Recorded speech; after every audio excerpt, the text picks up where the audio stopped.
Hey, welcome back, everybody. It's that time of year. We look back at what's come before us on This Week with Wendy, the only show that shows you the real SoCal state of mind, with your host, Wendy Ross, who after decades of working at real estate brokerages in Silicon Valley and Orange County, she decided, I think it's time for something different. And so she did. She created Veracity Real Estate, the only bespoke client advocacy that I know of at all price levels.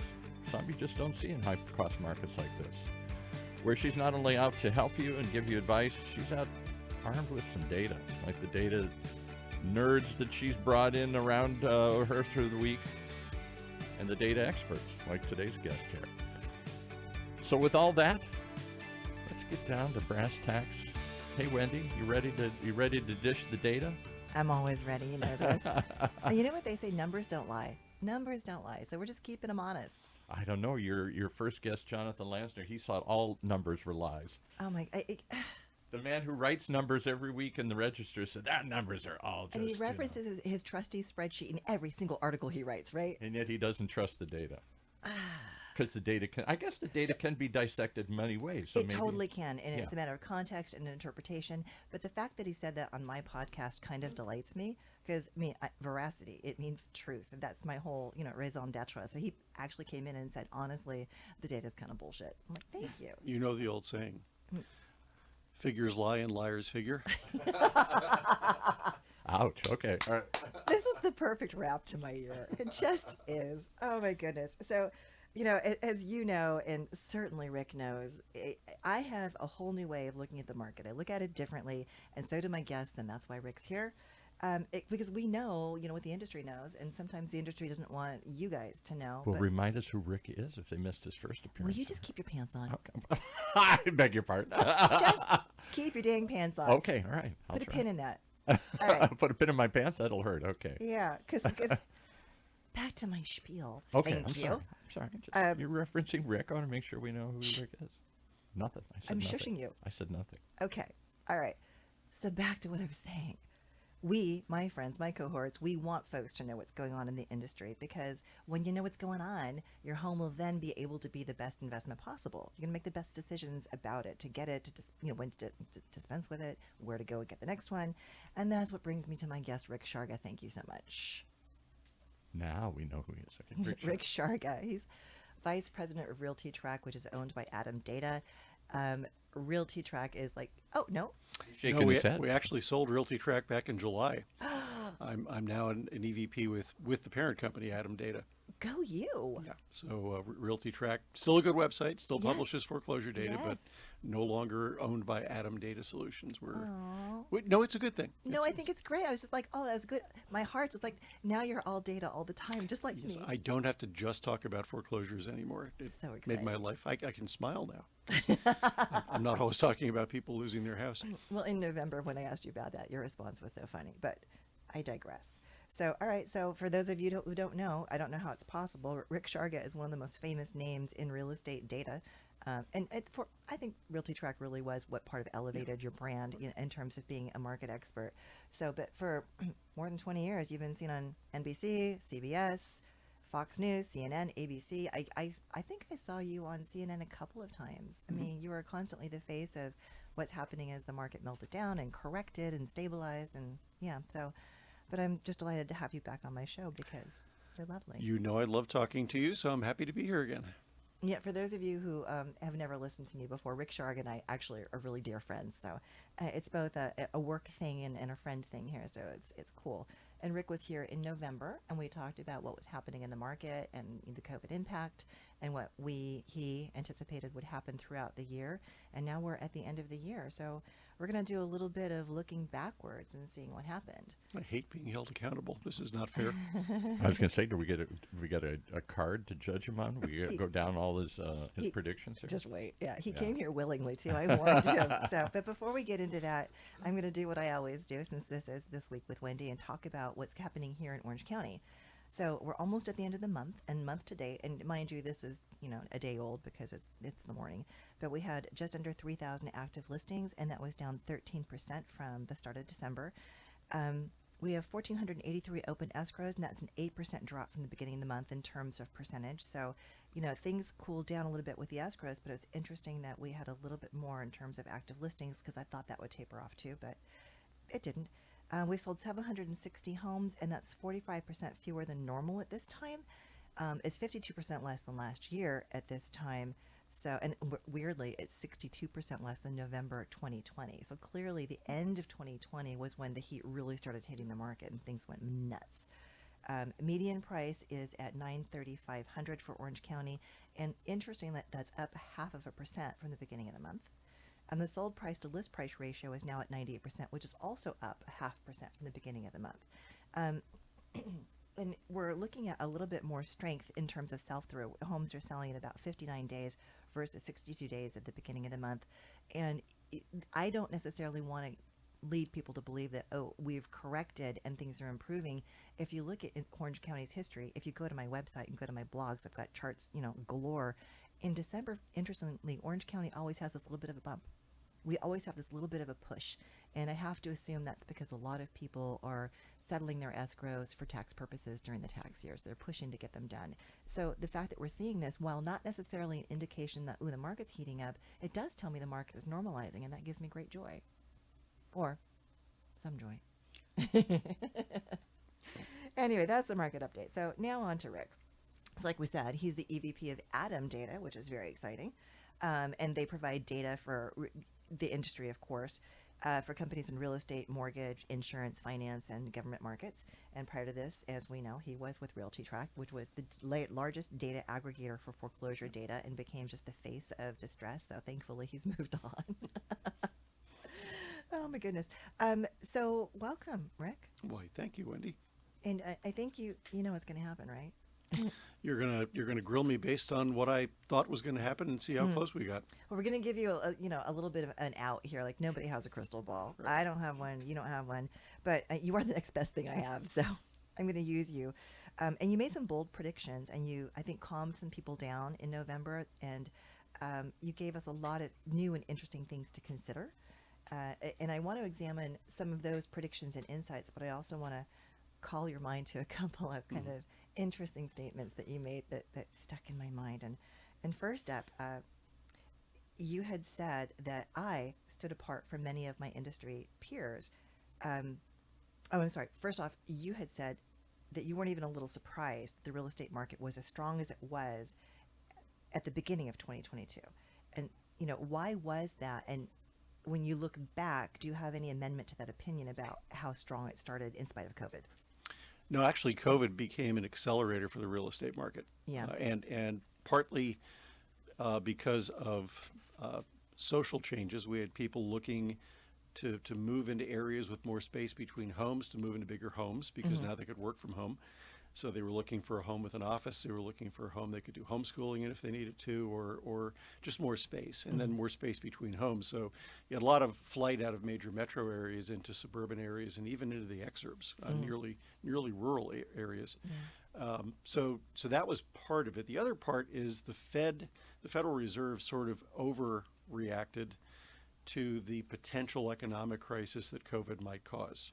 Yeah, that was the piece I didn't see. And I saw it, and it manifested itself in historically low mortgage rates, which kept homes more affordable than you would have expected, with home prices going up double digits every month on an annual basis. So that's why I wasn't necessarily surprised to see the year start off as strong as it did. But in retrospect, this is after our November conversation, I did start to see a demand weakening in California. So not so much the rest of the country, but California, and it was strictly due to affordability. Yeah. Home prices in the state, particularly coastal areas, just never slowed down. And at one point I remember that I was speaking to a group, and I said that the median price of a home sold in California that month was something like $890,000. Somebody asked me what that meant. I said, neither of my kids would ever buy a home in California. And we're seeing that. We're seeing people leave the state and not move to a less expensive county, but move to a less expensive part of the country. Right. So we did start to see that slow down a little bit at the beginning of the year. none of us could have foreseen that the Federal Reserve was going to realize it had overstimulated the economy.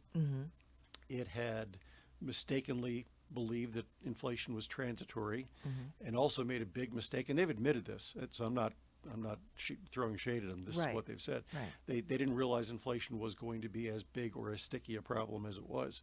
But the unprecedented action they've taken, if their plan wasn't to crater the housing market, they got there accidentally. But I do believe, since housing costs are half of what they look at in terms of consumer prices, they really did have this plan to throw ice water on what was an overheated market. Yeah, and it certainly they did. And what's funny that you say exactly that. I gave a presentation last week, and a gentleman in the audience had said, well, the feds did this specifically because they wanted to crater the real estate market. And I said, well, I don't think we can say it was exclusively for us. No. You know, but yeah, we're a big part of it. So, and of course, I said, I'm not going to go there because, you know, regulatory decisions are out of my purview. So, yeah. But it's a big factor. And according to Freddie Mac, mortgage rates have never doubled in a calendar year before. Ever. Since they've tracked it. So the market typically they'll go up gradually, or home prices will go up gradually, and you'll see the market adjust. So people will say, okay, I can't afford that $800,000 house. I'll look at a $700,000 house. But this year they had to go from $800,000 to $400,000. Yeah. And by the way, there weren't any $400,000. Exactly. So it really slowed down volume of sales dramatically. It's actually slowed down rental growth, rental rates as well. Excuse me. Yeah. And we're starting to see it have its impact on prices. It's not going to be what we saw in 2008. We're still not going to see prices nationally go down 20-30%. But it's going to be a very localized correction next year. So California wouldn't be as big surprise if we saw prices statewide go down 10-11%. Right. But there are parts of the country in the Southeast, the Carolinas, Tennessee, Florida, where prices are likely to keep going up. Yeah. So it's and gonna be very again, different. real estate is hyper local because even with the state overall, there are Yes. different markets that are going to do different things. Like I hear the Sacramento area is already starting to decline because there was this mass exodus from the San Francisco Bay into that area, and they're revisiting that whole notion and they're pulling out, and of course just the sales aren't continuing. Right. So it's going to be very, very microclimatey, if you will. Well, the Bay Area is probably ground zero for California price declines. San Francisco, at the high end of the market, we're already seeing 20% reductions on a year-over-year basis. You get into other parts of the state, and you're not seeing that. You mentioned Orange County prices were up marginally on a during the month, and they're up marginally year-over-year. Yeah. But the state overall had its first month-to-month decline in prices in many, many years in November. So we're probably out ahead of the country a little bit, unfortunately, in terms of price declines. But I can give you a scenario that actually is kind of optimistic for home buyers. So let's look at the three things that affect affordability. You have wage growth, which nobody ever talks about. Right. You have home prices, which everybody focuses on. Then you have mortgage rates. Wage growth has been very strong, 5 to 6%. And that's interesting because I referenced that in my end of November article that you don't have yet, and I'm sorry. But yes, I was surprised to see that it wasn't just the minimum wage that we're hearing about. It's overall. It is. And employers are still having trouble filling jobs, which makes them increase what they're offering to employees. So that's still strong. Mortgage rates, I'm optimistic, have actually peaked for this cycle. So I'm hearing that a lot. So we've seen interest roll, and then people are starting to listen. That's good. We've seen inflation track in the right direction for a few reports now. The Fed has indicated it can stop being quite so aggressive because it's tapering now. That should settle the markets down a little bit. And there's actually more of a spread between, this is way too much inside baseball, but there's more of a spread between the yield on the 10-year U.S. Treasury and the 30-year mortgage. And those are two rates that tend to go hand in hand. Right. And usually the mortgage rates are about 150 to 200 basis points higher than yields on the 10-year Treasury. So 1.5 to 2 points. Right now they're 100 basis points higher than that. So there's room for that to come back. So I can see that an opportunity for mortgage rates to gradually go down as we go through 2023. And home prices have plateaued and are slightly declining in some markets. So if you factor in home prices flattening or declining, wages continuing to be strong, and mortgages gradually going down over the course of the next year, Exactly. you can see affordability improving as we get maybe to the middle part of 2023. And the demand I see is still there because there were It's- all the fence sitters waiting for the crash, It's and it's not happening. Well, first of all, waiting for a crash here is like trying to time the stock market. It almost never works. Exactly. And for most people waiting for the crash, they wind up spending more when they ultimately buy their house. So That's what not a I've great seen. strategy. Well, and I think people forget that housing is we don't treat it strictly as an investment like we were doing kind of crazily in the early 2000s. I Right. mean, it's your home, Yep. and you have to live somewhere. And and having that uncertainty about your housing isn't a healthy, positive thing. And quite bluntly, rents are going up. I've got some data we can get to in a minute about that, but it's we got to consider what your alternative is. You have to live somewhere. So Yes. who are you And going to pay? We've done extensive research that indicates people prefer to live indoors. So there's that. No, but the demand is demographically driven. We have the largest group of 25 to 34-year-old young adults in the history of the country. Correct. That group coming of prime age for household formation won't peak until 2024. Right. So this is a lot of runway in front of us. Yes, and probably, depending on whose research you believe, somewhere between 10 and 20% of those folks who had planned to buy a house have backed out for now and decided to rent because they can't afford the house they wanted with the new interest rates. Exactly. So Exactly. there's tailwinds in the market based on pent up demand.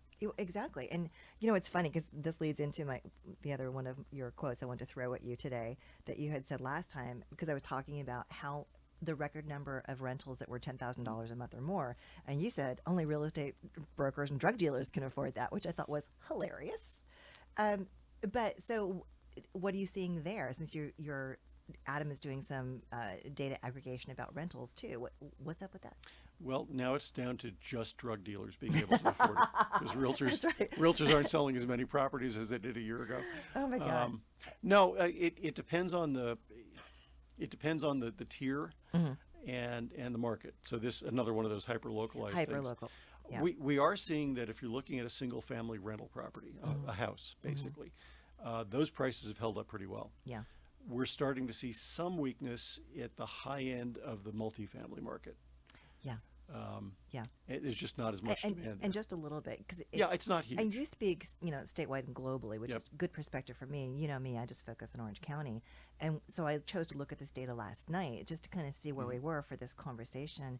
And before, we were having like at the peak in June, we had 83 leases signed that were $10,000 a month or higher, and that's extraordinary because we're only at about 40 now. We're trending at 40, and that's pretty normal Right. at any given month, and that's still really high. But we're a luxury coastal community, Yes. so that's definitely tapering down, which is going to bring the median lease price down, which probably explains why the median lease rate now is showing us $3,900 versus the peak of $4,200. Right. Because I think we're doing fewer of those, higher priced ones, and that was a point you were making back in November, that if we see median price erosion, it doesn't necessarily mean the values are falling overall. Right. It just means the mix is changing. Same thing we're going to see with new home sales, by the way. So Yes.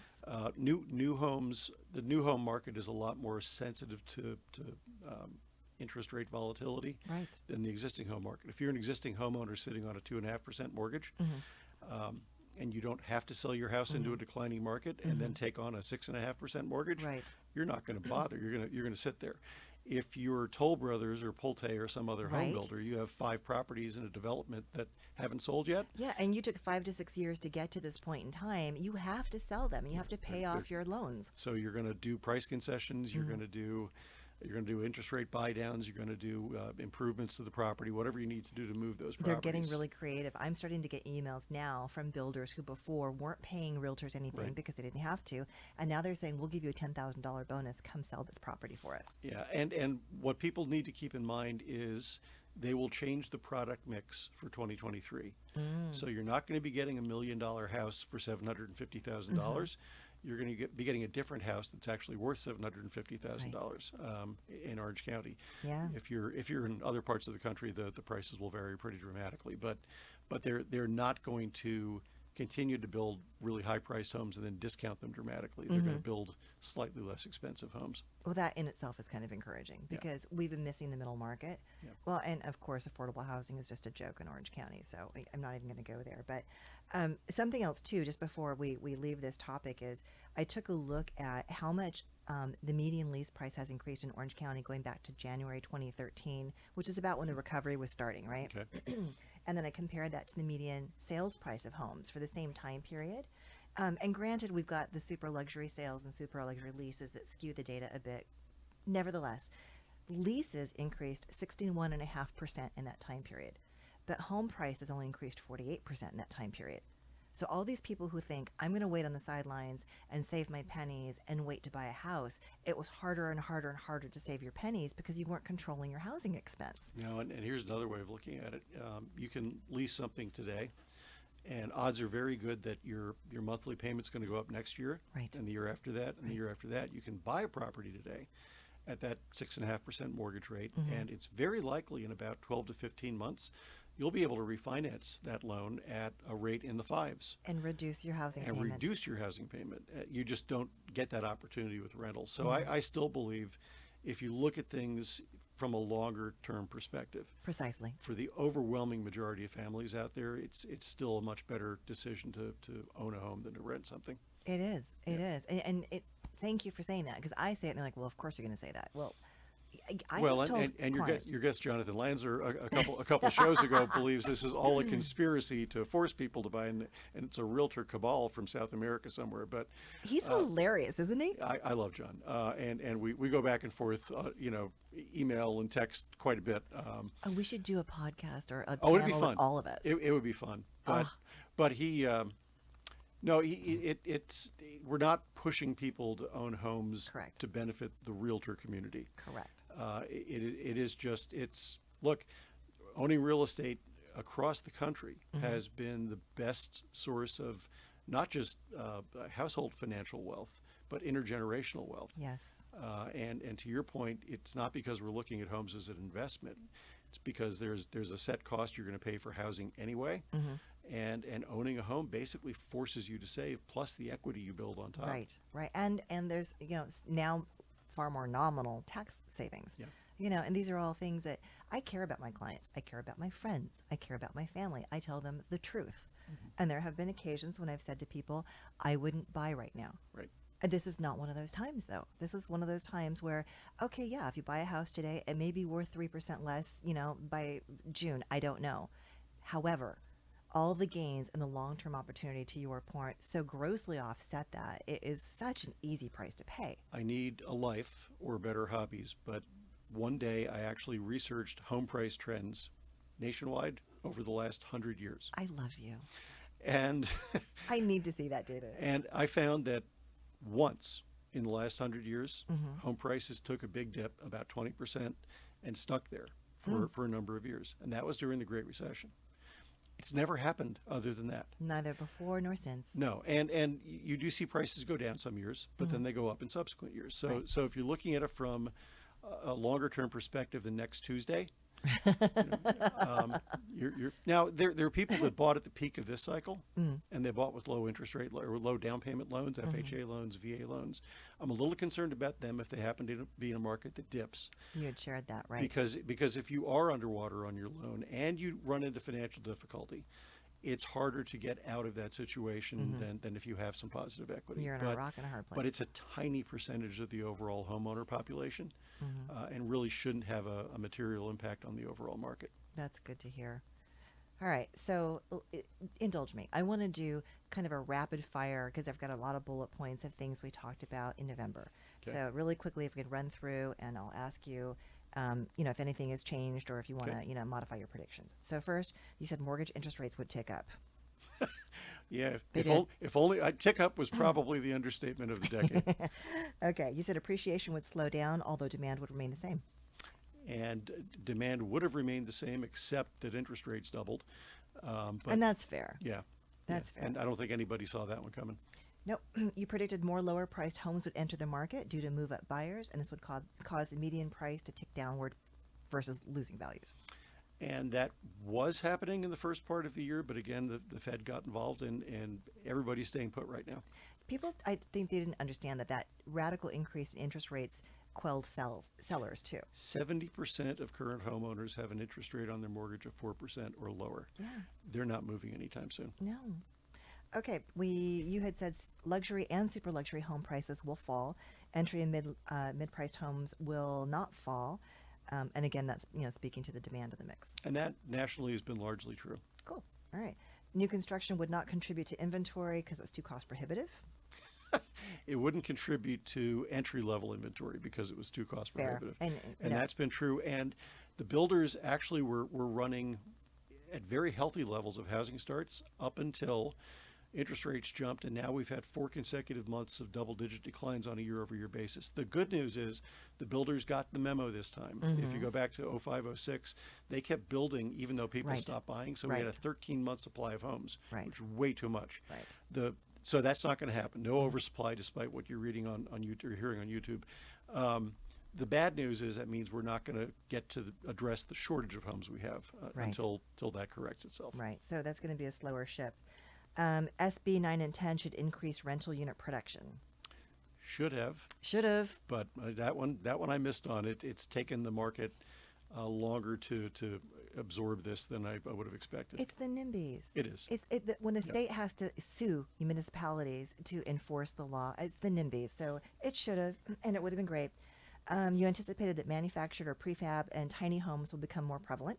They're starting. We're actually seeing developments, not as much in California as I might have expected, but in other parts of the country, we're starting to see some of those pop up. Yeah, I've seen some really interesting expos where they're talking about how they're creating these. It's exciting. Okay, you were saying professionals, professional people who were employed in professional capacities, professional service providers, fared really well in the pandemic. What do you think? Continued? Yeah, and that's driven a lot of the growth in lower price, lower tax states. We've had a lot of those professionals who can now work from anywhere, who are doing that, and that's why you saw an influx of people into Idaho, of all places, and Arizona and Nevada and Texas.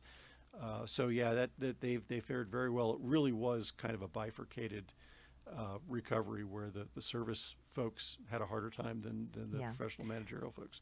And if I can hijack that too, they moved to lower cost areas, but they didn't sell their homes here. Not all of them, but we had a lot of people in the Bay Area that did, and they cashed out, and so they'd go to Boise and pay 40% over list price, and it was still half of what they just took in for their home in San Jose. Still have money left over. Yep. Okay. 5 to 7% appreciation for the next year nationally, but California is an outlier. Yeah. California was way ahead of that. We were starting to see a little bit of weakness in price appreciation.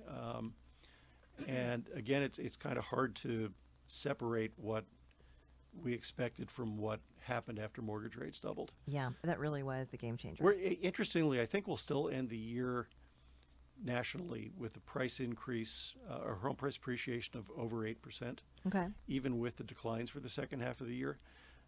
Orange County won't. No. No. Orange County, it'd be a fraction of a point, if anything. Right, if anything, exactly. But next year, we're expecting home prices nationally to go down about 5%, but it's going to be very localized. So again, some markets will go up, some markets will go down by more than that. Yeah. Okay.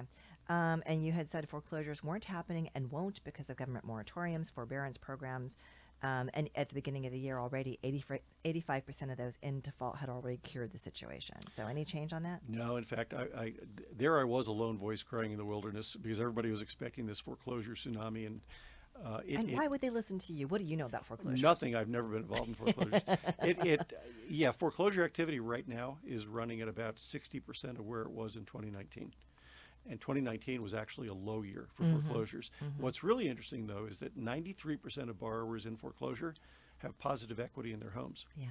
So is it strategic foreclosure? No. They're actually selling. So what's happening is they're getting that first notice, and that foreclosure start is running closer to 2019 levels. That's about 80%. But more of these people are selling their homes prior to the foreclosure auction. Yeah. And walking away with money in their pocket. So it's a much better outcome for them. Right. But it keeps the overall foreclosure activity numbers lower than what. Yeah. And I I don't expect we'll be back to 2019 levels until mid to late 2023. Okay. So the first of our predictions. That's an important distinction to make too, because in the same meeting I told you about, I talked about foreclosures being lower, and people were saying yes, but, and I had to clarify. Okay, there's foreclosure starts. Yep. And whether or not it comes to full fruition is a different conversation. Because getting a notice of default just means, okay, the foreclosure process has begun. So technically there's a foreclosure. Yeah, and if you're in California, you have better part of a year to work through that At foreclosure least process. 120 days. So which and is plenty of time to sell. Yeah, and you don't get your first notice for 90 to 120 days. So you're there's some time for you to work things out. Correct. Mortgage delinquency rates are lower than normal levels. Foreclosure rates are lower. The big difference this time, if you're an investor looking to buy these properties, because we know there are people looking to buy them, Yes, they are. you're either going to have to work with that homeowner in the early foreclosure stage, so reach out to that homeowner and negotiate a deal that works for everybody, or you get to the auction, because at the foreclosure sales, 70% of the properties coming to auction are selling through, Yeah. which is twice the normal level. Yeah. So if you're waiting for the bank to repossess a property and remarket it, there's nothing going back to the lender. So it's a very, very different ecosystem than what we saw the last time. Exactly. It's a whole different animal. Okay, so you were saying people who used to go to the Inland Empire to buy homes and commute back to Orange County are now buying, or now did buy, in the Inland Empire because jobs went there. Yep. So what do you see about that? That's held, and that's Okay. held true. That we've seen, if you look at the commercial real estate market, the industrial segment has been on fire for the last couple of years, partly because of e-commerce. Sure. And also partly because of the work from home movement requiring more cloud computing facilities. Oh, interesting. And you build those proximate to major metro areas, but not in them because the real estate's too expensive. Okay. And the cannabis market has taken off. I mean, it's at an all-time high. But they had quite the setback there. Oh, I'm sorry. Sorry, that was a little cannabis joke. That was hilarious. A very little cannabis See, joke. I- Apparently, it wasn't that hilarious because you didn't catch it right away. See, I'm but- such a data nerd. I'm like, hi, what? No, it's not high. No, it's not. But turns out that this had never occurred to me that it's an indoor growth crop. So you've seen a lot of C and B class warehouses converted into indoor growing facilities, besides manufacturing and distribution. So people have found jobs because of those industries booming, and areas like the Inland Empire, Riverside, San Bernardino, that whole area have really benefited from that. Do you think that this benefit, which was, of course, propelled by COVID, among other things, is here to stay? Or do you think that the jobs in those workplaces are more transient and there's going to be retrenchment? Amazon overestimated the growth rate, but we haven't seen much in the way of a decline. So I think the hiring has slowed down. The purchase or construction of new distribution warehouse facilities has slowed down. That's what I had heard, that they canceled 6 big But contracts. I'm not seeing enormous layoffs or anything like that. Okay. So I think those jobs are holding, and we'll get back to a more normal, gradual increase in e-commerce. Look, it's Christmas right now. I haven't stepped foot in a store. Neither have I. So I think e-commerce clearly is here to stay. Will we be buying everything via e-commerce like we did during the worst of the pandemic? No, because we still do like to get out of the house occasionally. But yeah, I think those jobs are here to stay, and I think that will insulate those regions from having much in the way of distressed properties. That's good to hear. But still focusing on those regions, you had said that the Riverside and San Bernardino counties would be the most vulnerable to foreclosures because of the high concentration of FHA loans, which you mentioned earlier. So that seems like it's a consistent thought process.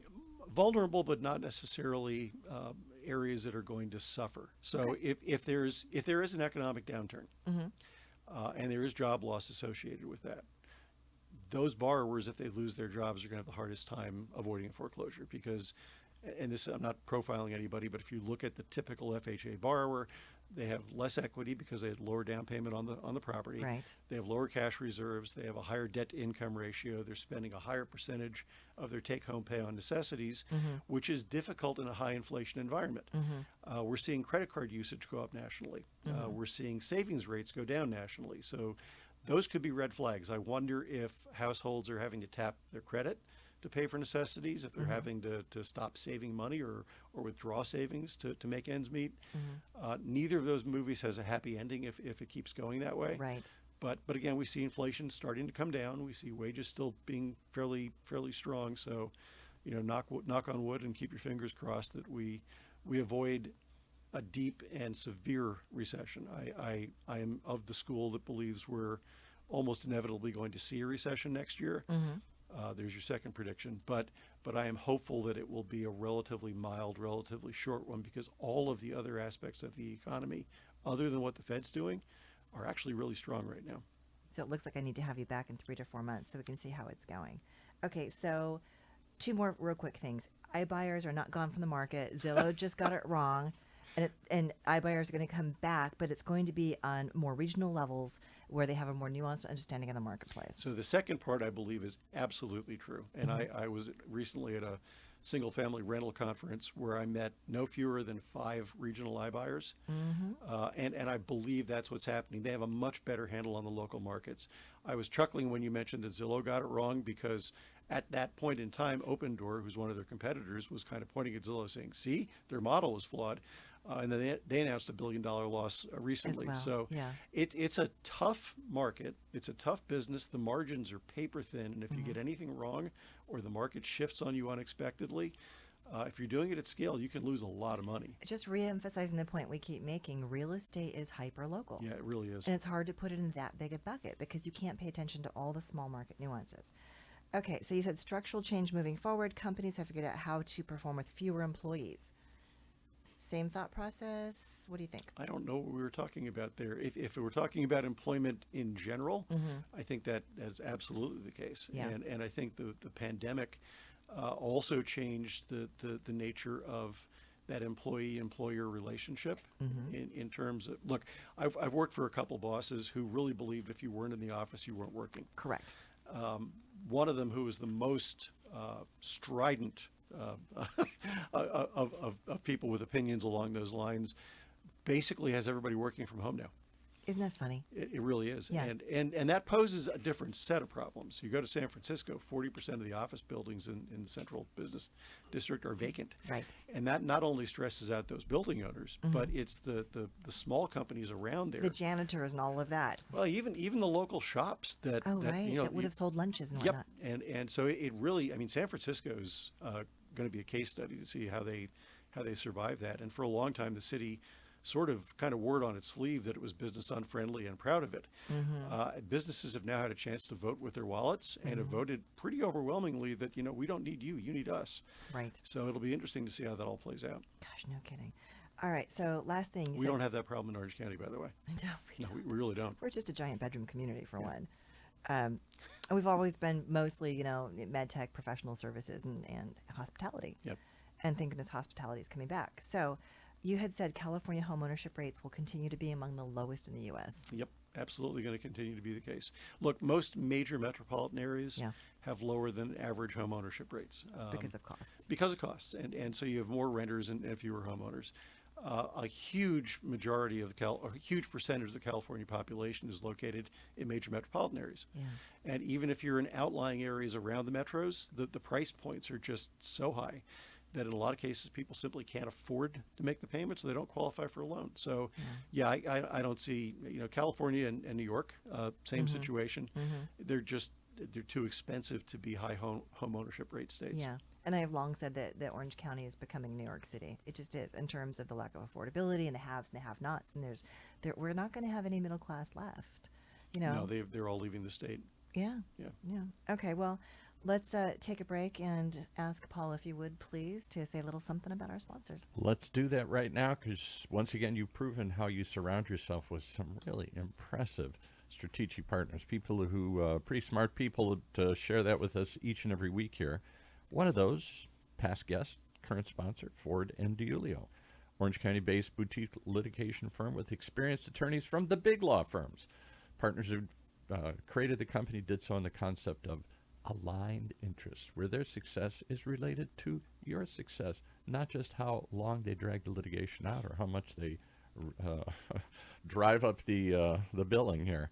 where they're rewarded for being efficient and effective, and where they engage in a relentless pursuit of their clients' goals, whether in litigation, mediation, or at trial. If that's something you're seeking, you can find it at FordDiulio.com, FordDiulio, FordDiulio.com. All right, do I get to ask I'm gonna push the limit and ask two. Can I ask two I love today? it. Yes, of course. You both are saying something I have long asked people in this station, and everybody kind of looks at the ground and says, yeah, well, it depends. Are we headed towards a day when the county that was created as a bedroom community filled with lots of single-family homeowners shifts to San Francisco or New York, where very few people as a percentage own homes anymore, and the majority of us just rent? Yes, I've been saying that for years. Yeah. Is the county ready for that makeover of its image? This county is not ready for most of the things that they have visited upon themselves.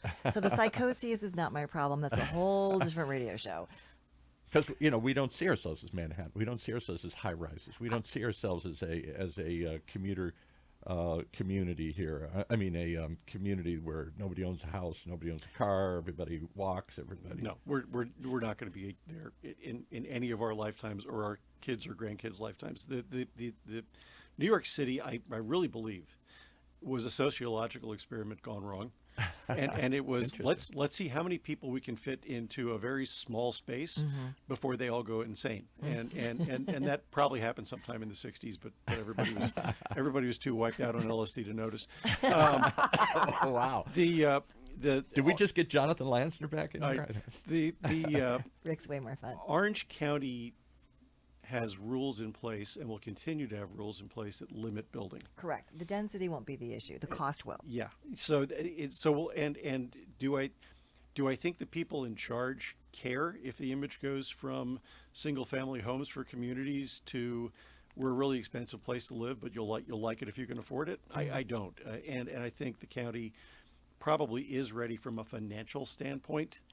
I don't think it hurts the county to move into a higher percentage rental market because they're making their money on the rentals just like they make their money on the owner-occupied homes. The taxes are there. Yeah. So my second question is, you said at the very beginning, if I heard you correctly, that you don't see rents going up. That seems to be the opposite of what I normally was taught, that when houses are unaffordable, everybody rents. And everybody's renting, that drives the price up. There is a misperception in the real estate community that rent rates and home prices move in opposite directions. Yeah, exactly. They actually don't. The real estate market is one of those cases where the rising tide actually does float all boats. And it really comes down to basic supply and demand. So if we continue to have strong demand in Orange County relative to scarce places to rent or to buy, exactly, prices will continue to at least be stable and probably go up. There's a limit to that, as we're proving. I mean, there's only so high you can go.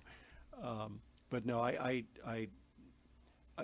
don't see this market crashing either in home prices or rent rates anytime soon. No, and I think we're just going to move more into, and again, going back to San Francisco and New York, because I grew up in my 20s in San Francisco.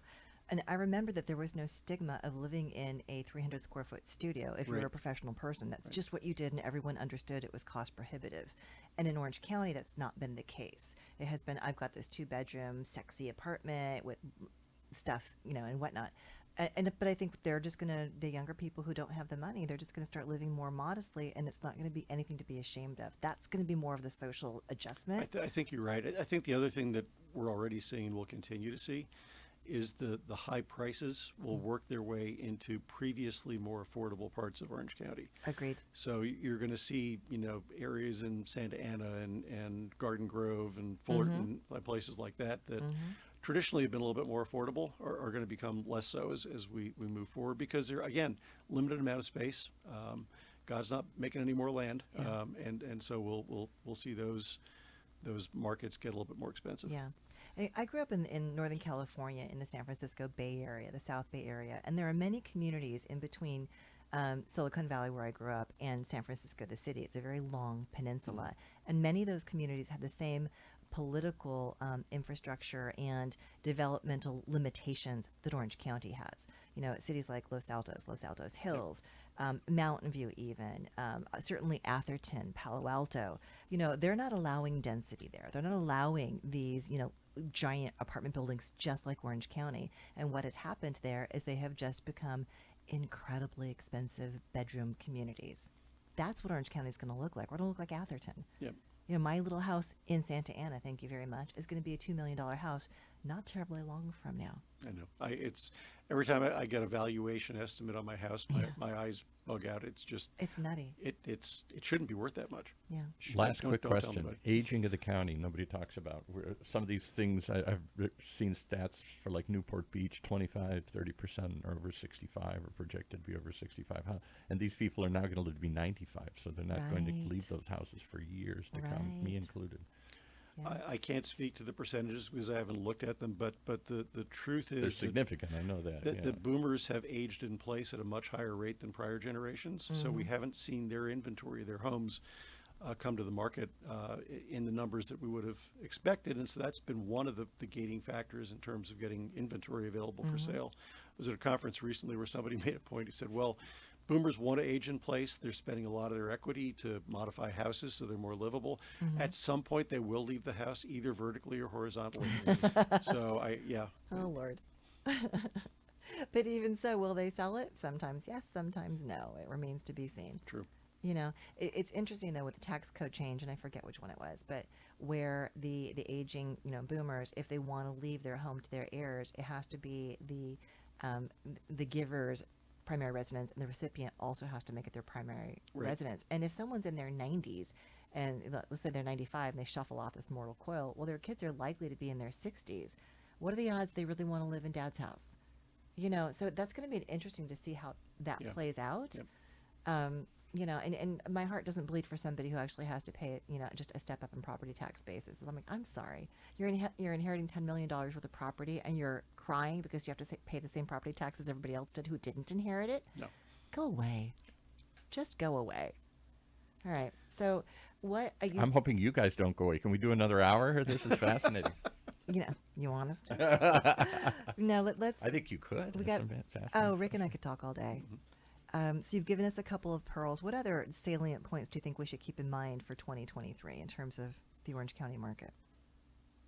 I would just watch for the impact of the recession, to be honest with you. Most of the economists I talk to or follow believe what I was saying. It's probably going to be fairly short-lived and fairly mild.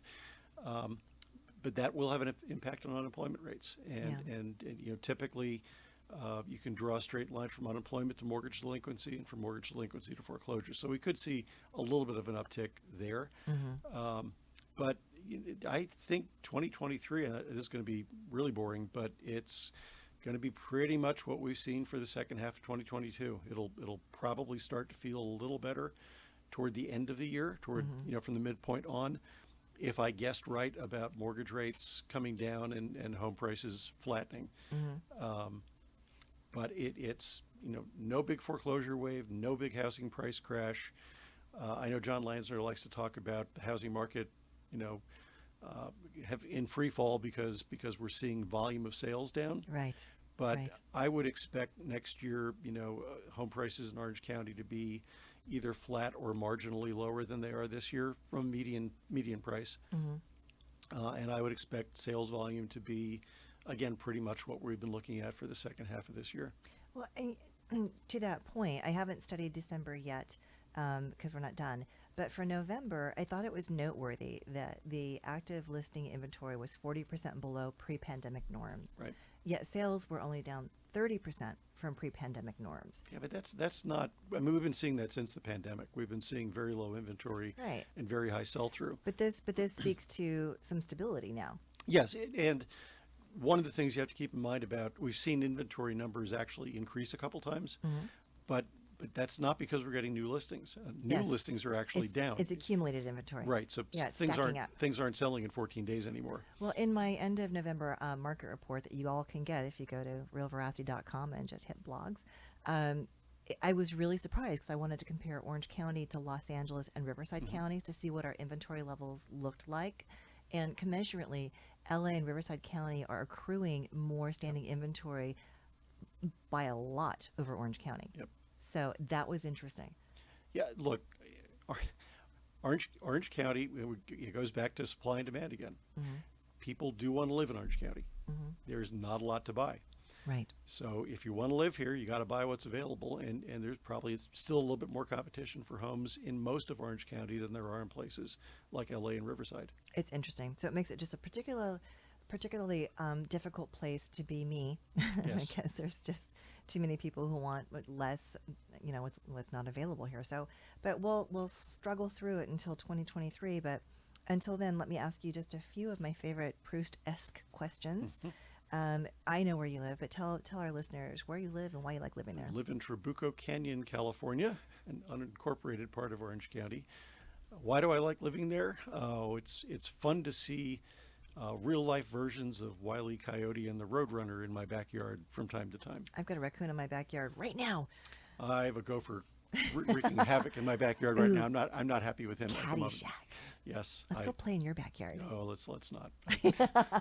I'll bring the dynamite. There we go. All right. So I know I asked you this before, but it's been a whole year. What do you now consider your greatest achievement to date? Raising two young adults who are not in trouble and just overall good people. That continues to be what motivates me. That's awesome that you were consistent, and as are they. Yeah. Okay, so finally, now that you have a whole new job and a shiny new position, if our listeners want to reach you or get more data that we were talking about, how can they reach you? Well, you can certainly, we publish free reports pretty much every Super. week, and it's ATTOMData.com, ATTOM, data.com, and go to the Insights section, and you'll see a ton of free reports. Adam is also very active in social media, so LinkedIn, Twitter, Facebook. We're creating a YouTube channel, but you can also follow me. So LinkedIn and Twitter, it's just Rick Sharga. I try not to make it too hard. If you want to connect with me on LinkedIn, mention that you heard me on Wendy's show.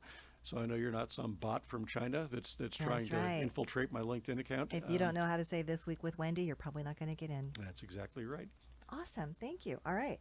Well, I will have you back earlier next year because it's going to be a dynamic year, especially Q1 and Q2. So let's figure out your calendar, please. Absolutely. Okay. And until then, please follow me, Wendy Ross. I'm the real Wendy Ross on Instagram, or Wendy Hooper Ross on LinkedIn. And of course, you can listen to this podcast wherever you most like to listen to podcasts.